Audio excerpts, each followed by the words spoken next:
This presentation is part of the Stress Less series from Susquehanna University's Counseling Center, and this one is about time management and perfectionism. The first thing that we invite you to do is just stop this presentation and take about 10 minutes to record your weekly schedule. Make sure to write down how many hours of sleep that you're getting per night, and also record wake up and bedtimes. So when you're ready and you've completed that, just put it to the side because we are going to come back to it later, and then you can resume the presentation. So perfectionism, is it really attainable?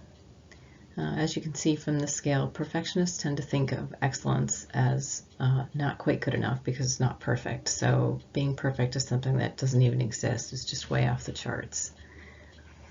Is that really attainable? Here's a different approach.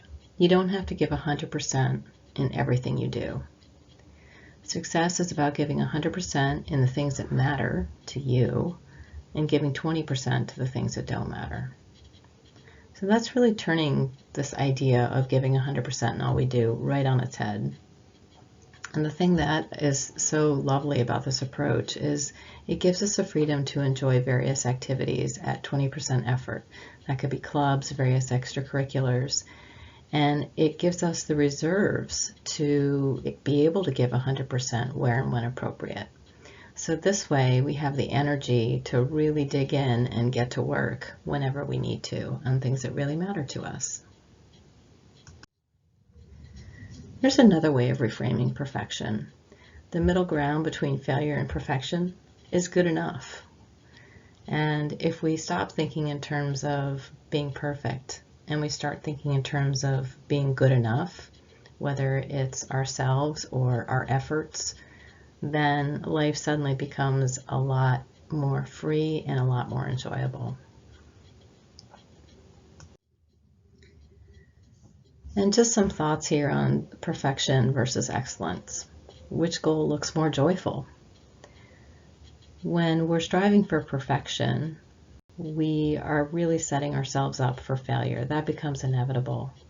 Whereas if we strive for excellence in things that we choose to strive for excellence, which is not going to be everything, then we can attain a sense of achievement. If we're striving for perfection, we need to be right. Whereas in excellence, we're willing to be wrong. Perfection, we're kind of living in a state of fear of not meeting that goal. And yet with excellence, we have the freedom to take a risk, and so forth.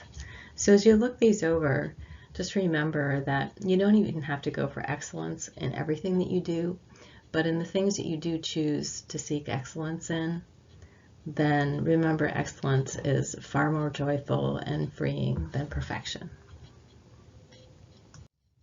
Now for some time management tips. Let's differentiate between fixed and flexible activities. Most people think of fixed activities as doing homework, which sounds good, but I invite you to turn that idea on its head and actually consider fixed activities as those things that you need to survive. Meals, sleep, and yes, scheduling time for self-care. Flexible activities include how much time you spend on your homework, for example. Your master list. Now that's something that really helps a lot of folks. If you keep a master list of all of your commitments and obligations and things that you have to do, you'll probably be more on top of your work than if you have a half a dozen lists scattered around. And as you're falling asleep at night and you remember something that you forgot to jot down, just take a moment to write it down, and then you can go to sleep with a clear mind. Make sure to avoid overscheduling. We see this so much with college students, mainly because people are so excited about the college experience and they want to try everything. Well, you can try a lot by doing a couple of different things per semester versus trying to do 10 activities per semester. You simply won't have time to keep up with all 10 and just get exhausted. Be sure to keep a routine, particularly with sleep. Make sure to reward yourself for making the best effort that you could. Also, be flexible. We all know that we make plans and then we have to keep adjusting them. And finally, limit distractions. For many of us, what that looks like is putting aside our cell phone for a few hours while we focus on our work.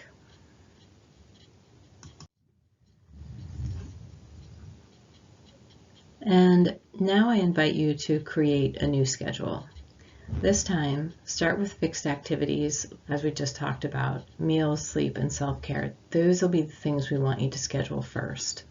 So no longer are you going to be robbing from your sleep schedule, but you're going to make sure that you schedule adequate time for sleep, for eating, for taking care of yourself to refill your tank. And remember, not every activity requires 100% effort. Hope that you can find some freedom in this approach.